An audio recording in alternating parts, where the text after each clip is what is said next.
Olá, irmãos, amigos. Vamos iniciar mais uma aula da nossa Escola Bíblica Dominical de uma forma diferente, né? E para iniciarmos, eu vou começar com uma oração. Senhor, nosso Deus e Pai, muito obrigada, Deus, por este momento, Senhor. Que tudo que eu fale, Senhor, seja aquilo que o Senhor deseja falar, ó Pai, aos teus servos, ó Deus.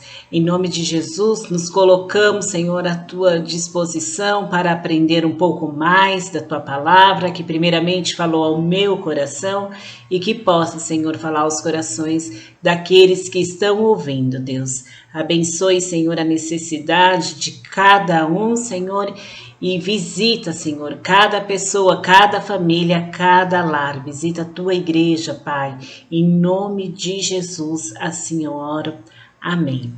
Então, iniciando a nossa escola de hoje, né, uma escola bíblica virtual, diria, nós temos como base a nossa revista, a revista Ide e Pregai, né? Missões e Evangelismo, que é a série Serviço Cristão, e nós vamos tratar a lição 5, a aula 5, a visão missionária de Paulo.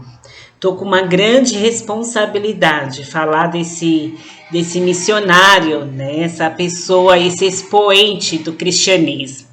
Então, a visão missionária de Paulo, nós vamos estar lendo Romanos 15, 18, porque não ousarei discorrer sobre coisa alguma, senão sobre aquelas que Cristo fez por meu intermédio, para conduzir os gentios à obediência por palavras e por obras. Romanos 15, 18.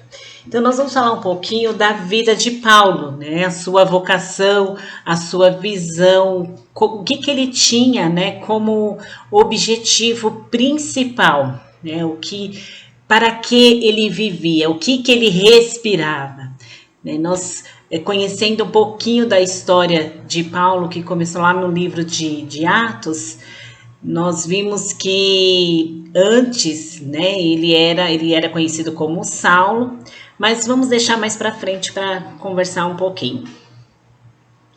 Então, para abordar esse tópico, esse título, né, Visão Missionária de Paulo, nós vamos dividir em 3 tópicos: a vocação missionária de Paulo, a consciência missionária de Paulo, a estratégia missionária de Paulo.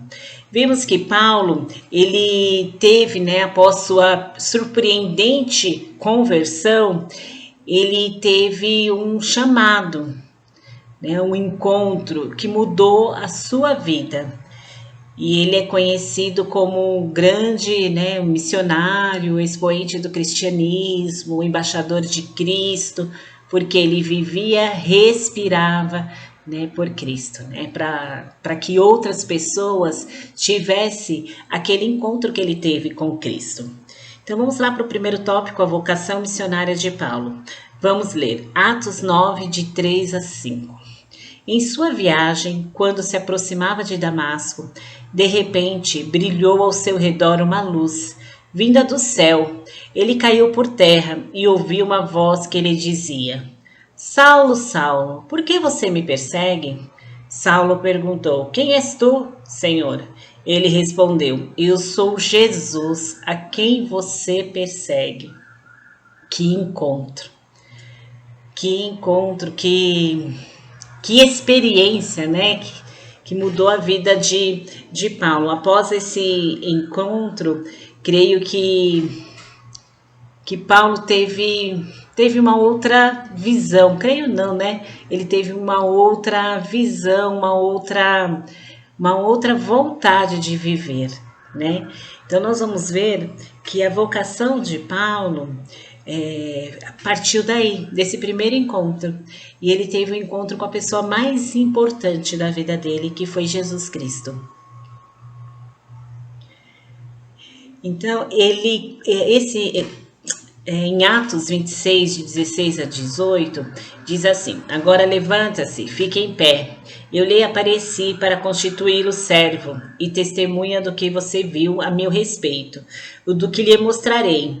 Eu o livrarei do seu próprio povo e dos gentios, aos quais eu o envio para abrir-lhes os olhos e convertê-los das trevas para a luz, e do poder de Satanás para Deus, a fim de que recebam o perdão dos pecados e herança entre os que são santificados pela fé em mim. Então, aquele encontro que mudou a vida de Paulo, né? Então, a gente tira para nossa vida o encontro que nós tivemos com Jesus, quando o aceitamos como Senhor e Salvador da nossa vida, né? O que temos feito. Mas isso é para a gente pensar lá no finalzinho. Hoje o foco da lição, da aula, é a vida, né, missionária de Paulo. E aqui o tema é a vocação. Ele tinha vocação, ele teve encontro, ele foi chamado e Jesus falou para ele, Jesus lhe deu instrução o que ele iria fazer, né? Ele iria falar para os povos, né, para os gentios, falar dessa salvação, iria abrir os olhos deles para que eles convertessem, saíssem das trevas e fossem reconciliados com Deus, né? Eles participassem da família de Deus. Então, essa vocação de Paulo é após o encontro com Jesus. Nós sabemos que antes, conhecido como Saulo, ele era perseguidor dos cristãos, né? E depois desse encontro passou a ser perseguido. Então, a vida dele é uma vida de exemplo para nós. E ele não teve assim, ele não andou como os discípulos andaram com Jesus, mas ele teve um encontro que marcou a sua vida, né? E passou a ser testemunha de Cristo. Ele vivia para Cristo e morreu para Cristo e pregou o Evangelho de Cristo.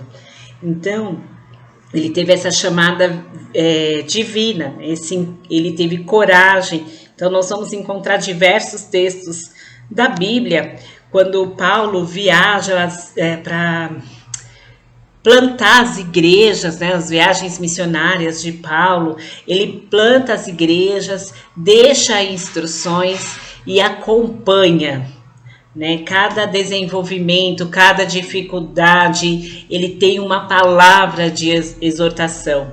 E aonde nós encontramos isso? Na palavra de Deus, na Bíblia. A consciência missionária de Paulo, que é o segundo tópico. Tudo isso provém de Deus, que nos reconciliou consigo mesmo por meio de Cristo e nos deu o ministério da reconciliação. Portanto, somos embaixadores de Cristo, como se Deus estivesse fazendo o seu apelo por nosso intermédio. Por amor a Cristo, lhes suplicamos, reconciliem-se com Deus.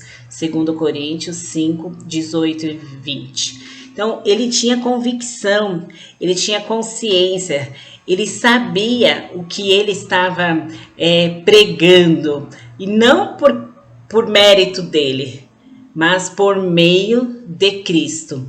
E a palavra aqui, embaixadores de Cristo, ele é como se ele tivesse um título, né?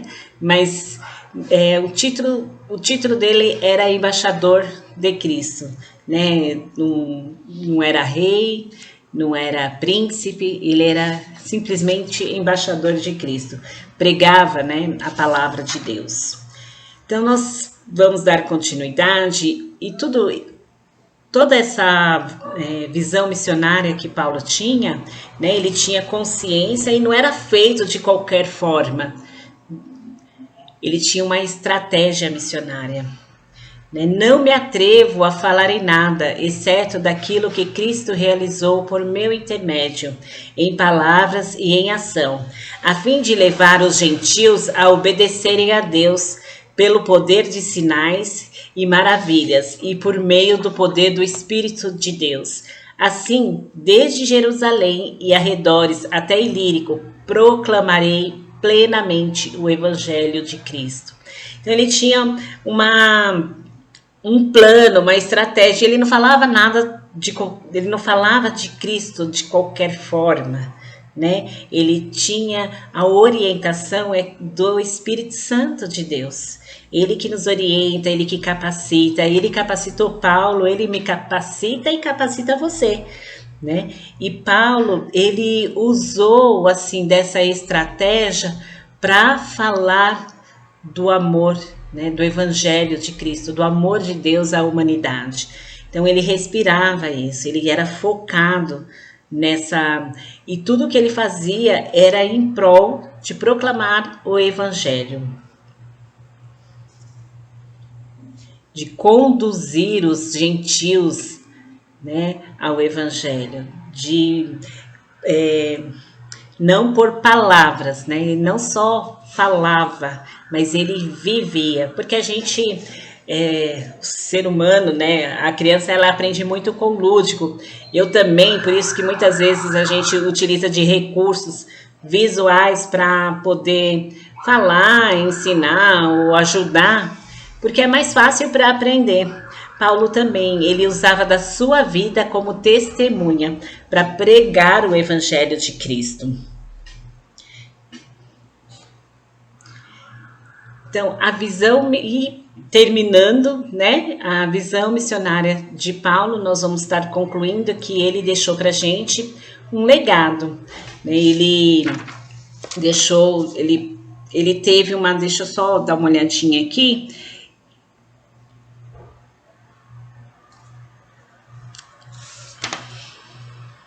Ele teve, eu estava procurando ver aproximadamente quanto tempo, né? Aproximadamente 10 anos que entre as viagens missionárias, as igrejas implantadas, ele deixou um legado, um exemplo para mim, né? Para as igrejas que implantou, deixou instruções, as cartas escritas a Corinto, a Galácia, né, a Efésios, né, a carta de Efésios, né? Então, ele deixou um exemplo para a gente, que possamos ser, né, imitadores como ele é de Cristo.